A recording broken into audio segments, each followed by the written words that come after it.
Yeah, let's kick it off with Catherine, if you don't mind, just introducing yourself a little bit. Talk about how you guys got started with podcasting at Maynard Nexon, what the format is, and give us a little bit of the background on taking the pulse. But also, if you want to speak to your other podcasts as well. Yeah, happy to. Hi, everyone.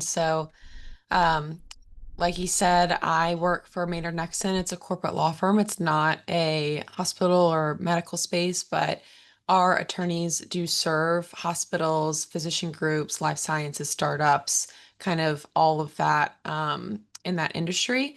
So we started taking the pulse in 2020 during the pandemic.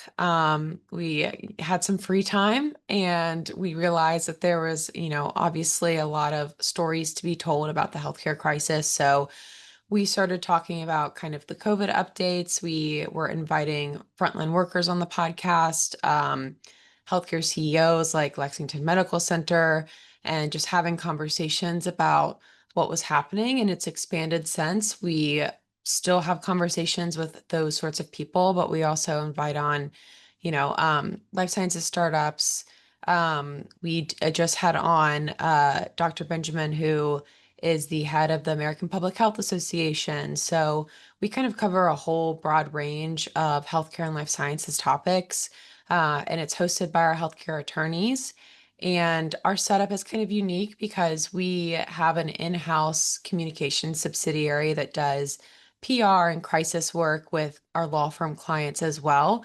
So we have some in-house videographers, which kind of sets us apart. So we have some really nice setup, but we do this, on the road sometimes too. We've done it through Zoom. So there's just a wide range of how we kind of film the podcasts, but it's always video, in addition to audio.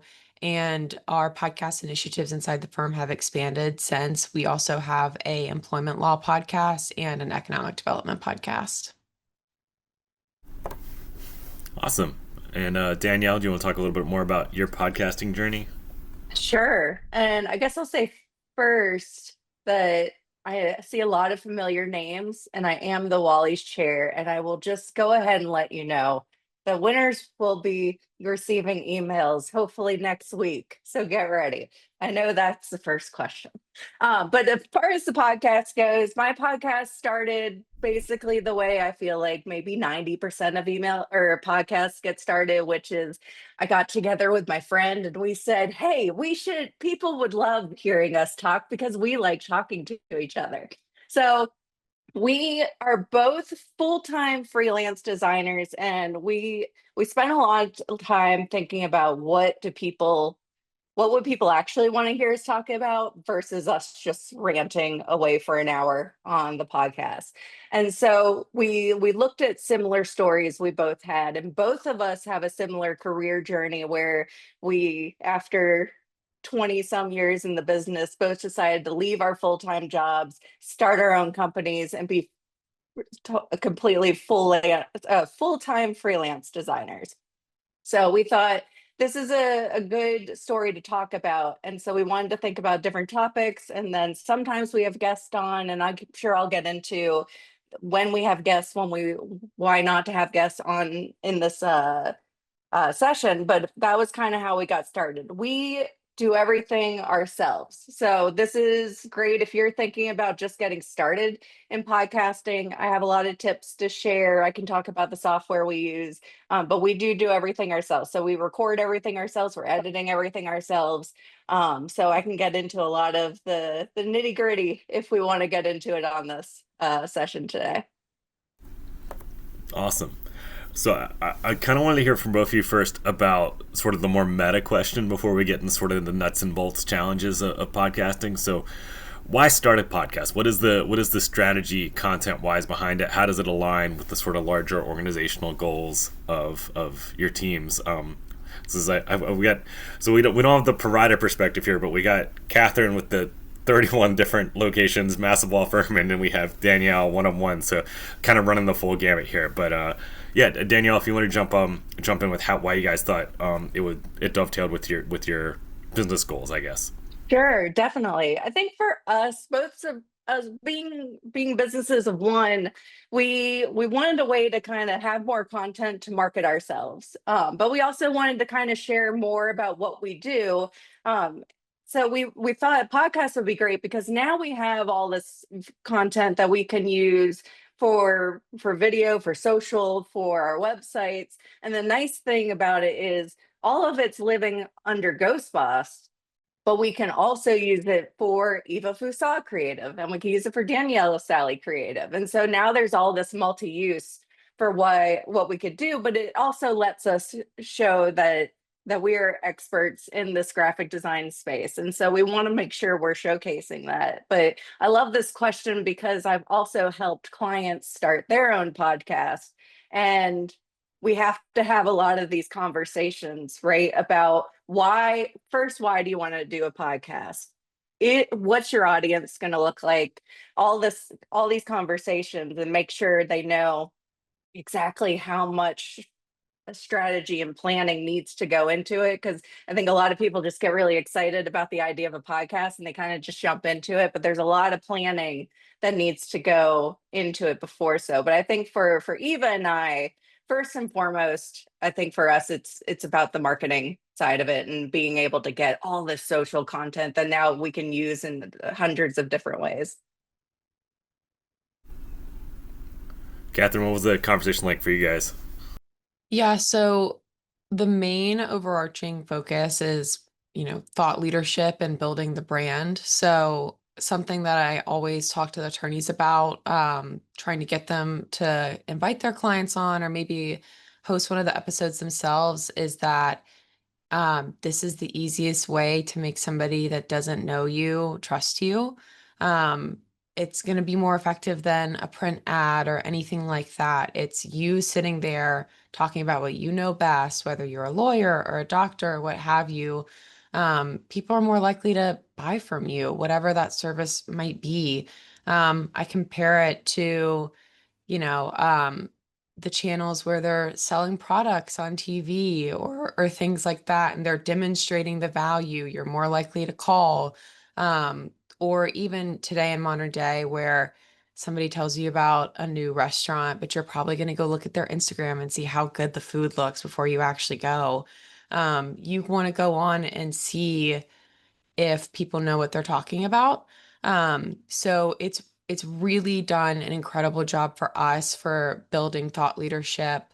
I know Matthew Roberts, who regularly hosts our healthcare podcast. He is like, his popularity has exploded, which is kind of an odd thing to say about a lawyer, but people talk to him all the time, will come up to him and say, like, I saw the podcast. His face is everywhere over his own social media, our social media. There's just been so much trust built out. And same with branding. We know so many more people now. Um, if we wanted to bring a client on, that's such a good touch point. But if there's somebody else that we were chasing, it's such a good excuse to say, like, hey, do you want to come on our podcast? And why wouldn't they? Who doesn't want to talk about themselves for 30 minutes and get free marketing out of it? So it's really been really great for client development and brand development.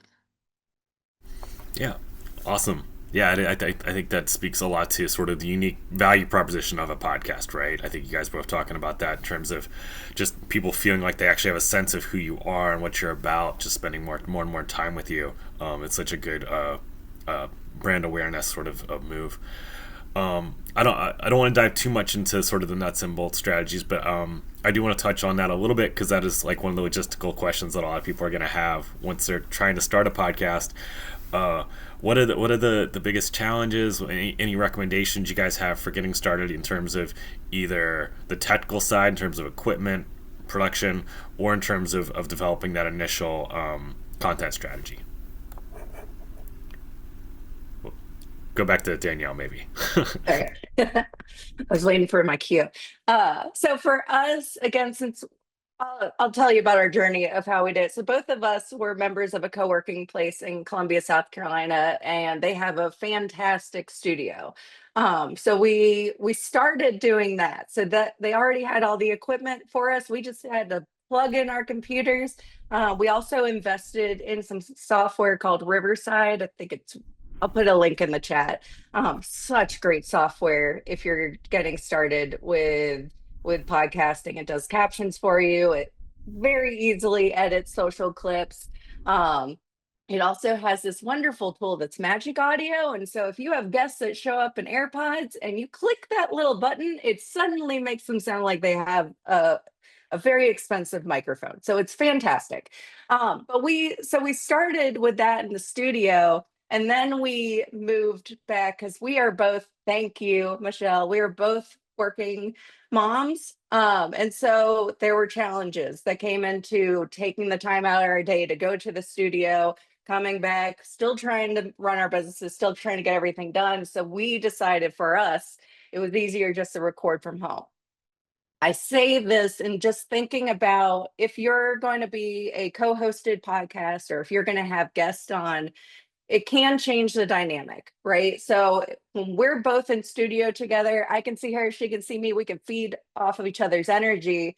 But when we're both virtual, so there could be delays in the video. A lot depends on our bandwidth on the internet. So just kind of keep those things in mind because you really have to think about all those with logistics. But both of us for our home studios still invested in microphones. We're still using Riverside, but those are just some of kind of like the little details that you really need to think about when how and when you're going to go about podcasting if you have a lower budget.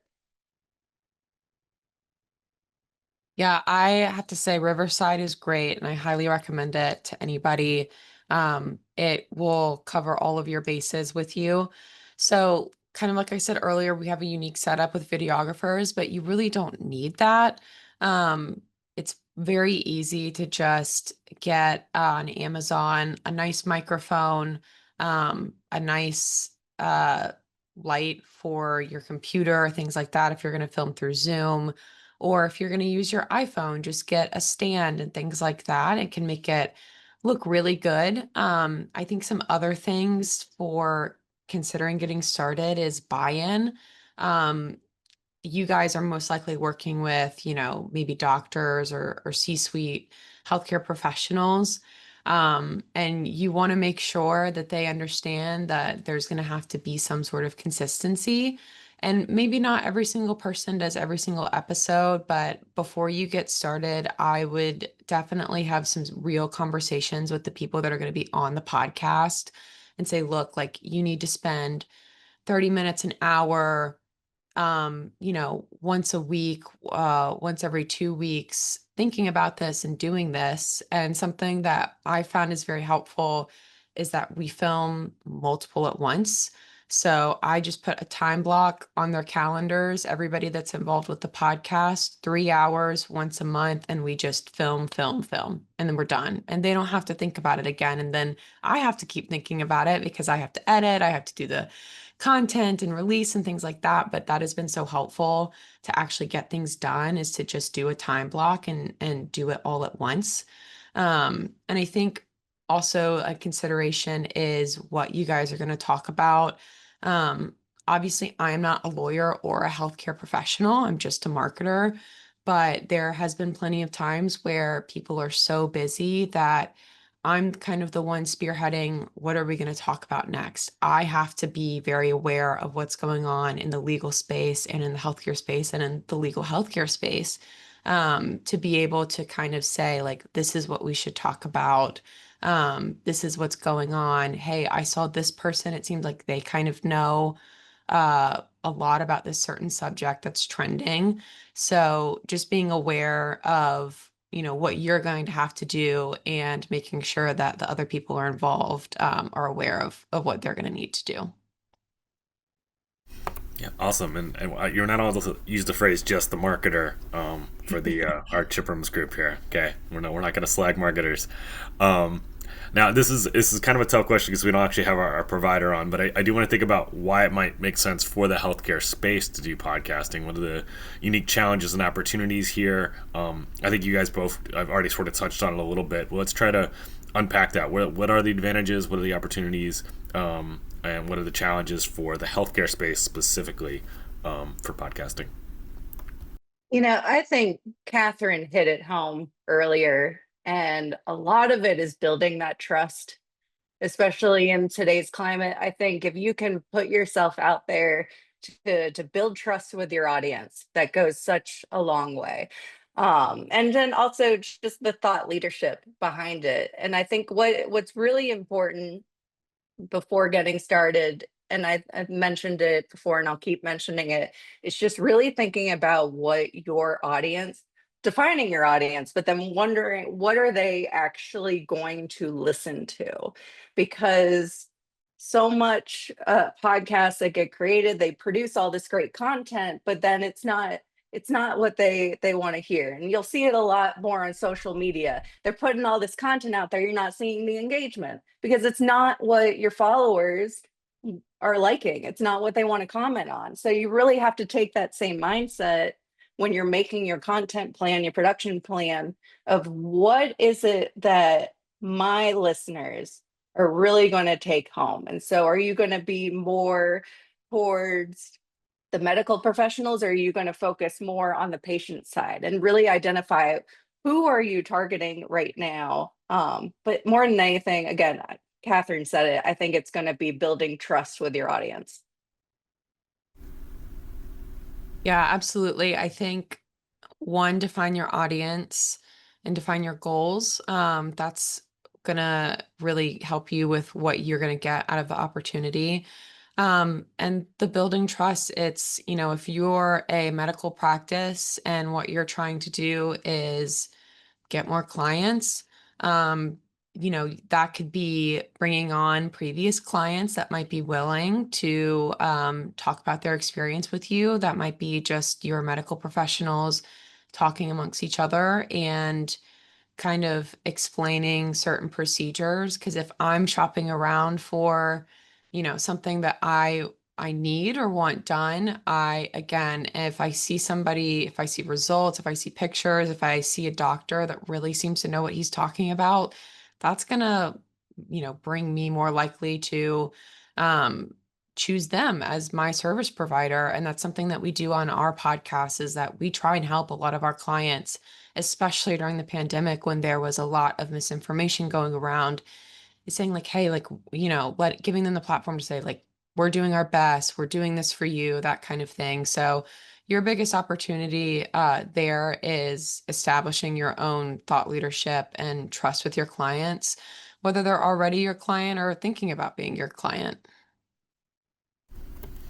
Yeah, and I think I feel like in different ways, both your guys' podcast does that quite well. In that, like, it's sort of they both sort of center your organizations as such as they are, right, in the sort of the conversation that you want to be in the network you want to be in. So you're establishing all of this stuff as brand leaders, as thought leaders, even if it doesn't have that direct like conversion sort of metric into a client. It puts you in the center and puts you in that conversation that you want to be in. So I think that's great.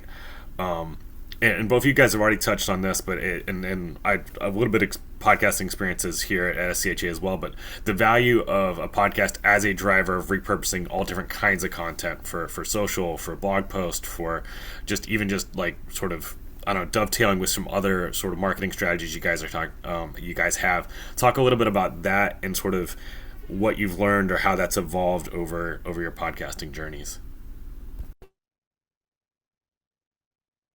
Sure, I can start. I think a lot for us is, we started and we were doing audio only. And then, we don't have as much social content to build from that. And so then we started switching to filming video. And then the video was only being used for social at the time.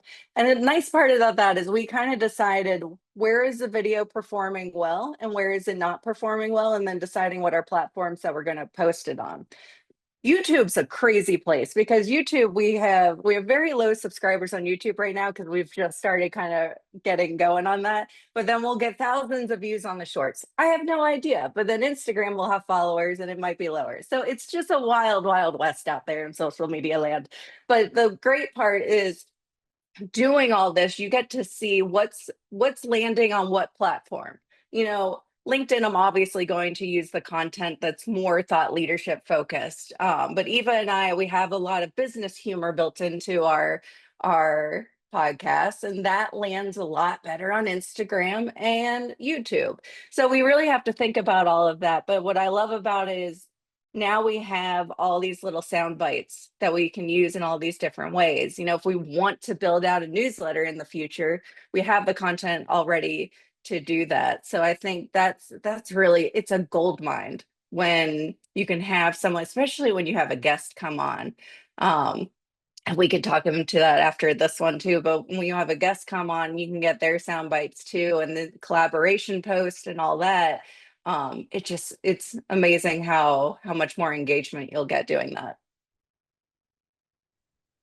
Yeah, video is really important actually. Even though it's a kind of not fully a podcast when you do that, but if you look on the biggest podcasts anywhere, people are putting their whole podcasts on video and putting it on YouTube. So that really kind of opens doors for using content. We post on all social media channels with the video. On YouTube, we kind of use something called JD Supra, which is a really massive blog for attorneys, and we get 1,000 views there at least per episode. We make sure we send it out through email, not necessarily every week because we don't want to hit people that often, but we'll do a newsletter and do like the latest 6 episodes, that kind of thing. Um, and we work with other organizations as well that we feel like might benefit from the podcast that we just filmed. So sometimes we film at SC Bio, um, and they also release our podcast. That's kind of part of the deal that we've struck up.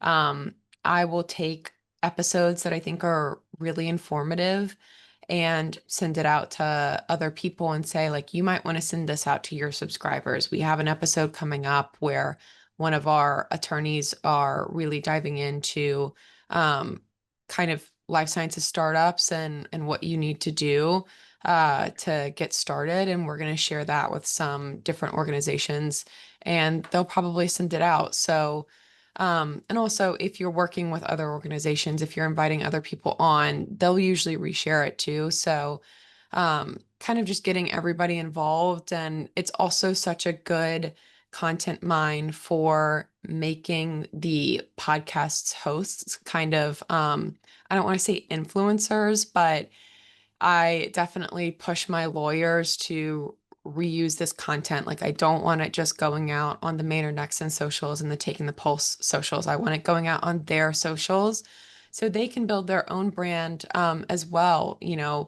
Um, building out their Twitter account, having it in their feature section for LinkedIn. So there's just so many ways and so many people that can use it, that it helps build brands, not just for the law firm, but in the practice group, but down to the individual attorneys, the guests that are on. And there's just so many ways that you can reuse it. Like anytime we don't have an episode to release, I kind of just go back and think what's like an evergreen episode that we've had in the past 6 months that I can just and re-hit, and you can use it for a blog, anything like that. I'll usually get a transcript done of the podcast, and that way it's very easily searchable for me to maybe pull content for a blog, pull content for a social post as well. Awesome. So we did get a question in the chat here about metrics. Andrew was asking specifically about what counts as a view or a listen, so how long somebody has to listen for. You guys can answer that specifically, but also I would maybe a little more of a conversation more generally about metrics, sort of what you're tracking, what kind of goals you guys have, and sort of what the values of different kinds of metrics, I suppose. Danielle, do you want to go first?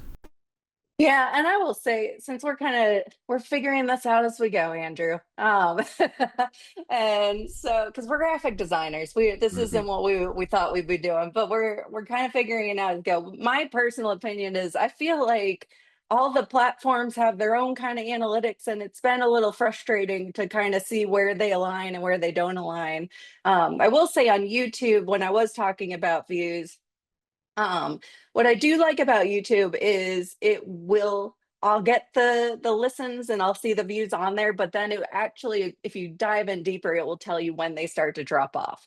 Instagram does that too. You'll see that a lot on video analytics. I like that because you really see how many are staying engaged and not. I can tell you when we switch to video, the engagement rates stay so much longer than when we were audio only, which is kind of funny because again, podcasts, you just kind of think it, and people used to commute more. So I'm convinced that that's why part of the switch to video. Kyle brought up a good point when we were just chatting is like sometimes during the pandemic, people just got used to having YouTube or a screen up during while they're working. And so there's a lot to be said of why maybe things started switching to video. But um, basically, my answer is Andrew, I get frustrated with the analytics and I don't feel like there's a lot of consistency in it. So you do need to kind of dive into once you start doing it, deciding, okay, what's most important for you and your company.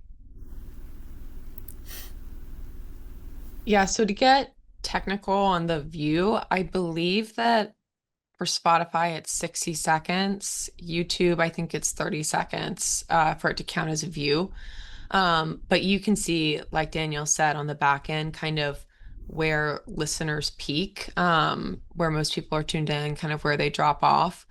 For metrics, I think that something we all run into as marketers is like, higher up saying, where's the value? Where's the ROI? And I always try and tell people like, this is not the Joe Rogan podcast. I simply cannot get you 1 million views. It will never happen. And that's for good reason because our audience isn't everyone and it shouldn't be everyone. So with our podcast, I try and hit one of three goals when we're looking at what kind of episode we want to film. It's one of them is this going to get us a good amount of views? Like, is this somebody that is popular or is it a really big topic? And that's things like the episode we just did with um, Dr. Benjamin from the APHA. He has a big audience. They're going to reshare it. That's a big name, at least in the healthcare space. That helps with metrics. Great. The other one is this a client? Is this going to give us a client touch point? Is this going to let somebody come on and talk about, their own stuff and then we can show how much we understand about their business? Or three, is it somebody in the network that is going to be helpful to us? Somebody we want to be a client, somebody that knows a lot of people, that kind of thing. So to me, metrics are not like, oh, we got 5,000 views. It's, oh, did this further a business goal? And that's kind of hard to always remind people about when you're spending time doing this. But the phrase that I kind of go back to when talking about these is it's farming, not fishing. You're laying the groundwork for your brand, for future clients, for business development growth. It's not like I'm going to release this podcast episode and I am going to catch a client like once a week. That's not how it works. It's the farming, not the fishing. So just making sure that if you don't need to get thousands and thousands of views. You just need to reach the right people and it needs to paint you in a good and effective light for your business goals. Yeah, absolutely. I think about that a lot for us as a hospital association about just the overall number of metrics that we get for stuff, and it's like we're trying to get the right people, not the biggest number of people, right? So it's always a distinction you got to draw there. Yeah, Courtney asked, "What's your guys' strategy for planning episodes? How much do you script your host or give them a topic? How much are you leading them on?" I'm curious about this as well. How much scripting goes into what you guys do? Well, if you've listened to our podcast, you know not much scripting. I knew you were getting at that, Kyle. I do surprise. I make a content calendar, which my co-host sometimes will throw a loop in and just come up with a topic on the spot, but it's fine. But we do go ahead and figure out what are all the topics that we want to talk about this season. And then we try to make sure we're sprinkling in there when we have guests on.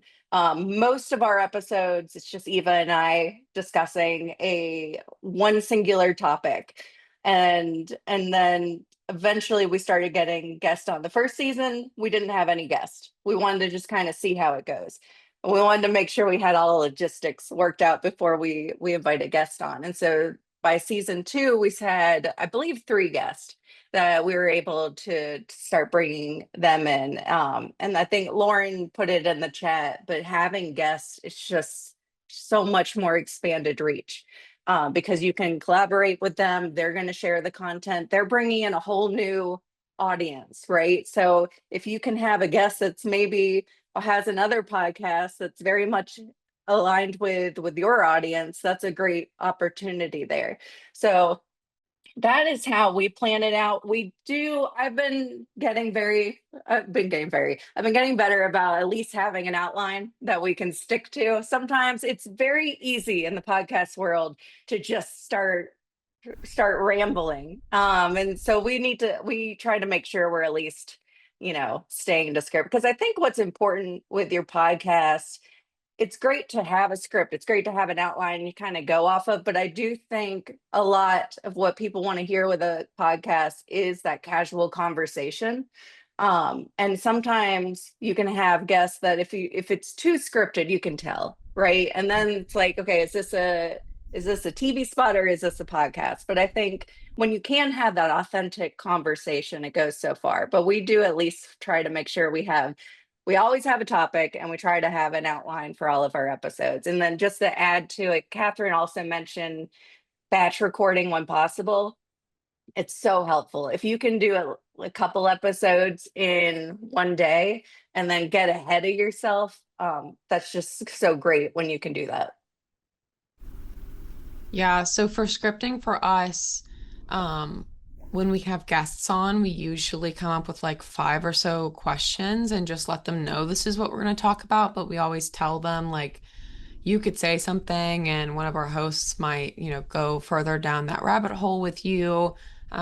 We could, not get to every single question just because we're diving deeper on one topic and what have you. So we do outline it, but we're not married to it necessarily. And for the internal episodes we do, where it's just our attorneys maybe talking back and forth about a new healthcare regulation, I don't do a whole lot of scripting there either, because they're the experts and they know exactly what they're talking about. So I kind of just do more bullet points there. And then for planning the episodes, just overall, we book out maybe a couple months in advance, but leave some slots open if something comes up. We'll kind of meet at the beginning of the year and say, is there somebody that we really want to target this year? Is there a topic that we know is going to happen, like a regulation trend or anything like that? And kind of just have a running list of like ideas and people and just kind of slot them in where we can. But we'll also do an episode completely last minute. Something could happen the day before. We'll get an idea the day before filming, and we might shoot that as well. Awesome. We've got another question in the chat here. They wanted us Matthew asked if we could compare and contrast podcasts with webinars and other live events like Facebook or YouTube streams. I feel like this is another one of those meta questions about what makes a podcast. But yeah, if you guys could speak to that as well. Catherine, I might have you start on that one because I feel like Okay, you might yeah. have more experience with it. Yeah, so I can't say I've ever done like a YouTube live stream or anything, but we definitely do a lot of webinars. So what I find helpful about webinars is that kind of like we're doing now, people can drop questions in the chat and it's a conversation, which is great. But with podcasts, they kind of live forever. So if somebody can't join a webinar or doesn't even know about it, and it's just somebody brand new and they're kind of looking at your website, the podcast is the thing that's there. So they both serve their purpose, and I would recommend incorporating both in your strategy. And definitely for webinars, make sure that they're like this and conversational and you're touching with clients. But for podcasts, I think the biggest benefit is that they're always there and people can find them at any time. Yeah, and I'll add too that I think one of the things that's great about a podcast is when you establish a format instead of expectations, when people come back to it over and over again, that has that sort of episodic quality to it. That your webinars or live streams tend to have a more informal format, and it doesn't work as well. and and that episodic format of people having that sense of familiarity is what breeds that sort of trust and awareness in the host and the content that you're providing as well. So I think that's really important. Um, yeah. Any other questions from the? Oh, I got another question from Andrew here. An editing question. Do you edit out the ever so common so va no right? And what else do you edit if anything? I have thoughts about this, but I want to hear from you guys first. uh, yeah, I love this because I a lot, but Eva a whole lot. And we didn't know that till we started recording each other. But the nice part is living in the day and age we are now, there software like the River I say Riverside Live just because that's what we use. They have an option to you hit a button and it will remove all the ums and likes and all that. It's so helpful. So usually we get started with that and then we'll go back through. I mean, it's like AI, nothing's perfect, so you kind of go back through and see, but it's a great starting point instead of going in one by one. Sometimes the feels more natural, I will say, and not sometimes you get a little jerky in the voice, the everything going on when you take it out, so we make kind of decisions on if the feels right or not, but we do try to edit those out because I will say the thing with podcasts, especially for your audience that takes consumes the audio only, a voice can kill a podcast. That was my biggest concern starting a podcast was, are people going to like my voice? Because I have started podcasts before and I have turned it off because I couldn't take someone's voice before, which that's just the reality of it. So ums and ands and there's certain things that if you have them in there too much, it will irritate your audience. So I highly encourage looking into software that automatically takes it out just to make it easier, but taking the time to really try to eliminate those. Yeah, so when we start filming, especially if we have somebody on that's not usually there, we tell them we try and film it like it's live, like we're just gonna have a conversation. But if you stumble, if something, we'll start over, but not fully start over. Like we will start with the sentence that you messed up. We don't edit a ton of I would say. We're lucky that our hosts are pretty good about that, but I definitely long pauses get cut. Uh, Sometimes people come back to us and they're like, I don't think I should have said that. And so we'll go back and cut things like that and try and make it natural. But I really try not to do a lot of cuts just because it's video. And then that takes longer for us to edit. Oh, we have to do a wide shot because, this person said, So as long as it's not a ton, if somebody does one every once in a while, I kind of just leave it. It makes them human. I don't care so much about it, but definitely for long pauses or stumbles, I'll even stop the podcast myself and say, "Hey, like, why don't we just pause and start that sentence over again," kind of thing. Yeah, and I will say I'll echo Danielle's comment about Riverside automatically doing the ums because I did for our first few episodes. I went and manually tried to get rid of all the ums and uhs, and it was exhausting. But I also think that like what Catherine said is right that like you don't need to over edit. And what I started realizing was if there's a lot of uhs or ums in that like first few minutes, I was like I think those are more important because once you're in it and immersed, the ums just become background noise. Like it's like having a conversation with somebody. You might notice certain verbal tics at first, but then once you're immersed in the conversation, it's less important.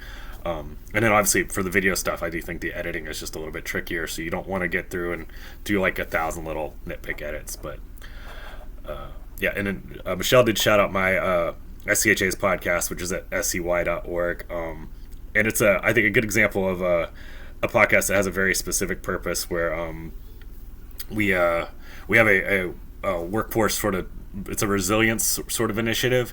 So it's about sort of how to prevent burnout and things like that. So it's very much a hospital to hospital conversation, but we have a format that allows people to really connect. And I'm not gonna do a big spiel. You guys check it out. It's great. I'm excited about it. Um, I don't know. He's being really shy about it, but Agreed. it's really a great format. And I know we don't have a provider here, but for a healthcare related podcast, I think it's excellent. I love the way that SCHA starts their podcast. They have an interviewee, and they're starting off with this very genuine, authentic comment from the story that they're about to expand upon, and then they get into the intro, and then they introduce a speaker, and they they've chosen just really great speakers that inspire.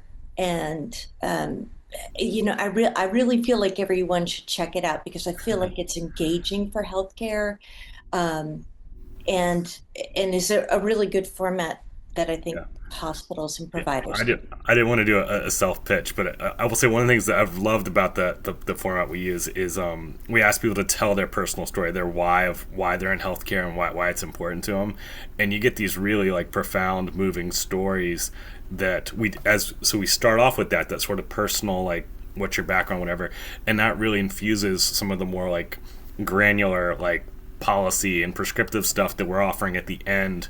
It's like once you have that person to person context, and it makes, like we said, it takes the value of podcasting where you get to know somebody, you get to know their voice and their understanding who they are first.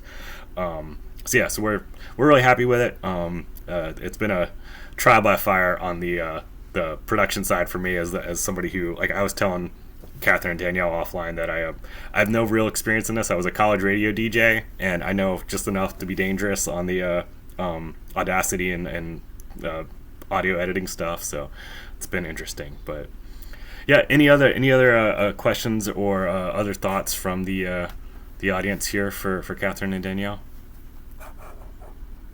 I'll just add, it is very nice to have someone in video production in this, putting tips in the chat. If you've been following along with the chat, Michelle's been putting great things like good microphones to use, things like that. So definitely Mm-hmm. go find that chat because there's some great links in there. Thank you, Michelle, for doing that. So Andrew had a hosting question where you guys host your audio files. There's a couple of different options. I'm actually curious what you guys use. So we export everything from Riverside and then we upload it to rss.com, and that distributes it to pretty much all the popular platforms. The only thing we do manually is upload to YouTube just so we can get our full video on there. rss.com doesn't it will generate, if you don't have video, it will generate a video to put up on YouTube, but if you have video, you got to do that manually. I did see where Riverside, and I'm sure others too, they're starting to get into the hosting environment. So I know right now, I think if you're a new podcast, you can host on Riverside, and I've been chatting with them about potentially bringing over podcasts because it, for me, it'd be so much easier if it was all in one place. But that's what we use. Yeah, we use Spotify for podcasters, which used to be Anchor, and it's the same thing. It releases it to all of the streaming platforms as long as you're connected to them, and then upload them to YouTube and it lives there. And we film through Zoom sometimes too. So when you do that, you can download the files as MP4 and as just audio files and things like that. And I'll say we use a service called Buzzsprout, which charges Yep. a small fee, and that auto populates your RSS feeds and your YouTubes and all that, and does some social stuff as well. But there are a couple of different alternatives you can kind of do it as. And I think Danielle said Riverside's adding more stuff to make it sort of more of an all-in-one system. Oh, Andrew says he uses SoundCloud. Yeah, that's another good one. Yeah, which I used to post to SoundCloud, and I've stopped for some reason. I should go back. I guess because Buzzsprout kind of does a similar sort of thing as SoundCloud, and you just get the same analytics. Yeah. Any other questions from the audience here? I was just going to say, if anyone else has podcasts on here, please go ahead and share them in the chat, because I think we'd I all bet like, at least half of you do.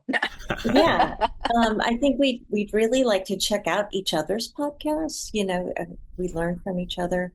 And then I know you were probably going to say this, Kyle, but I just want to give another shout out to the conference. If you guys haven't registered, we have amazing speakers lined up from Oshner, Brigham, sorry, not HCA, but Mission Health. There's like incredible speakers lined up for the conference this year, and we're back at the Grove Park, which everybody loves to be at the Grove Park. So if you haven't registered, please do that. The group rate for the hotel ends in a couple weeks. So, anyways, that's enough from me. I will say too. I mean, obviously we're Chipram, so we're always supporting our conference. I think this year's agenda is especially excellent. I'm actually like genuinely super excited for it. So I hope everybody can attend. I think it's going to be great. Kind of hoping to leave the registration table and to go to some sessions. Like once again, guys, chiprams.org. All the information about the conference is up there, and please keep throwing stuff in the chat. I want to collect all these, like Michelle said, and check out some of these podcasts. But thank you again, Danielle and Catherine, for participating today. This is a really great session, and be on the lookout for more from us shortly. Thank you all. Thanks, everyone. Thank you. Thank you all for sharing your podcast links. When we follow up with everyone, we should share all the links in the follow-up email. Yeah, absolutely. Thanks, y'all. Bye.